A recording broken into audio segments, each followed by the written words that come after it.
All right, guys, I think you can see me here. I have the craziest setup right now. It probably looks super dark back there. It's the rest of my dirty garage that has not been fully put away and everything. Like I said, we're moving into the new house and just trying to get all that stuff figured out and set up and where things go and all of that. I wanted to make a video because I finally got all my shark tagging stuff. So I kind of wanted to show you the process that I'm going through to make a shark tagger, because I haven't seen many videos out there actually walking you through how to make a shark tagger.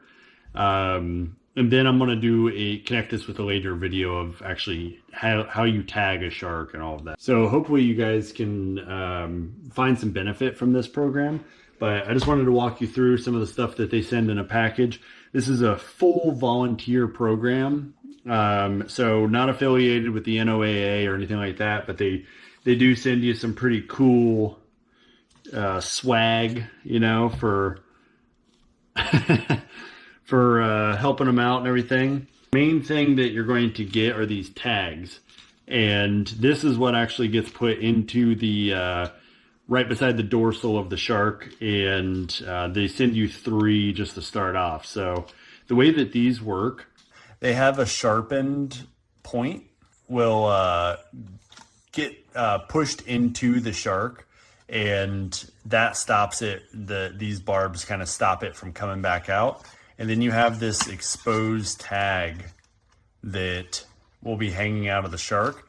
And that's the number of the tag that you're going to put on here and match it up. And then you put the species and location and all that stuff of the type of shark, where you caught it, and then you mail this in. And when you start running out of tags, you just kind of send more tags at the bottom. It's pretty simple process, but they make it as easy as possible for you. But you do have to make your own shark tagger, which is what I'm going to walk through here. So they send it with a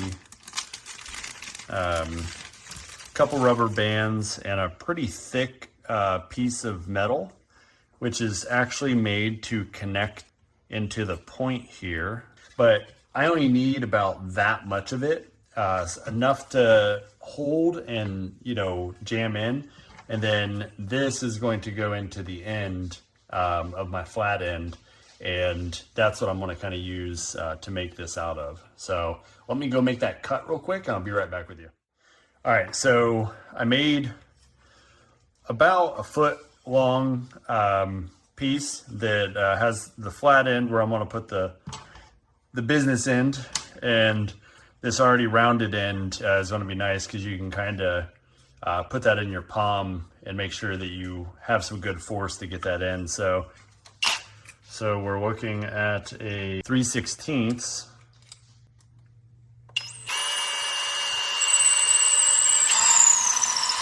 A little off center, but it'll do.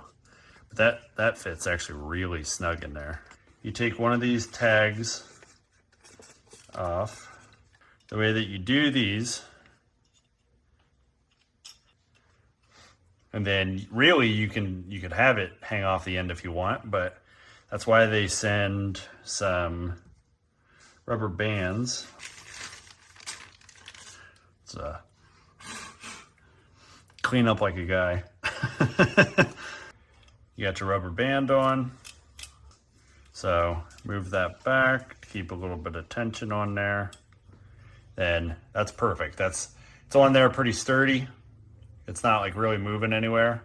And then you're ready to tag the shark. Once it's in, you just pop the rubber band off, and that should stick right in the shark with the tag exposed, and you're good to go. And then you go and take some measurements. We said species, location, the total length, fork length, the weight of it, if you have that.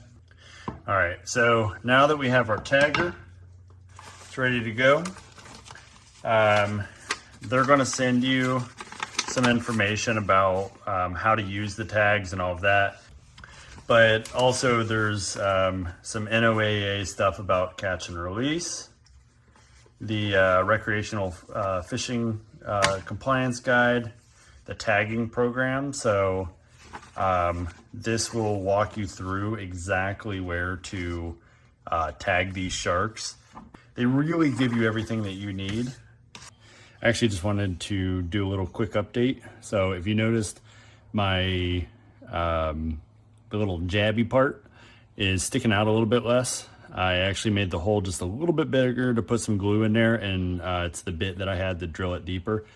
But this way, the only part that really goes in is the part putting the actual tag end in. And that way it doesn't jab too deep into the shark. I was thinking about that last night, and I wanted to change that. So if you notice, it's about an inch and a half out of there. That way it doesn't jab into the shark too much to where it actually, you know, hurts the shark inside, its organs or anything like that. But it gets it deep enough to get it by the dorsal. So I just wanted to provide that update that I did make that change, and hopefully I'll have a video here soon of me using this.